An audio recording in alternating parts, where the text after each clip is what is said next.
गेलो. लहान मुलांना खेळण्यातल्या बंदुकीचे खूप आकर्षण असते, पण ते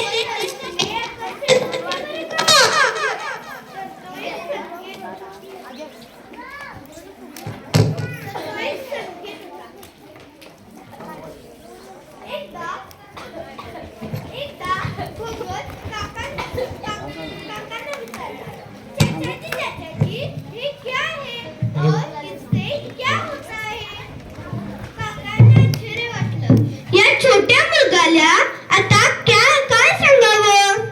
पण काका सांगतात, बेटा भगत, हे बंदूक है, इससे गोली चलती है, इसका इस्तेमाल करके हम अंग्रेजों को हिंदुस्तान से बाहर निकालने वाले हैं. पर अभी तू छोटा है, पढ़ाई कर पढ़ाई. या दोन चार वाक्यांचा भगतवर इतका परिणाम झाला की इंग्रजांना हिंदुस्थानाबाहेर हकलून द्यायचे आहे याच विचाराने तो वाहुरू लागला. एकदा भगत काकाच्या सोबत शेतात काम करायला गेला. काका आंब्याच्या रोपाची लागवड करत होते. तेव्हा भगत काकाने विचारला, चाचाजी, हे आप क्या कर रहे हो? त्यावर काका म्हणाले, बेटा भगत, मैं तो आम के पेड़ लगा रहा हूँ. इस पर बहुत सारे आम लग जाएंगे और हम सब बांटकर खाएंगे.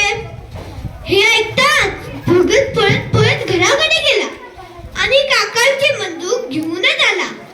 तो जागोजागी खड्डे खोदू लागला. काकांना आश्चर्य वाटलं, हा छोटा मुलगा एवढ्या उत्साहाने एवढे खड्डे का खोदत आहे. तेव्हा काका भगतला विचारतात, बेटा भगत, हे तुम क्या कर रहे हो? त्यावर भगत म्हणाला, चाचाजी, मैं खड्डे खोद रहा हूँ. इसमें हम बंदूक की फसल उगाएंगे और सबको बांट के हम अंग्रेजों को हिंदुस्तान से बाहर निकालेंगे.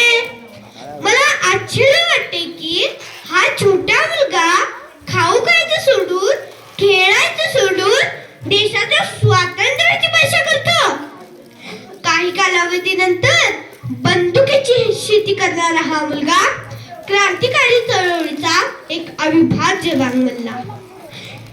शेवटी ते फासावर जाताना म्हणाले, जिंदगी तो अपने दम पर दी जाती है, जिंदगी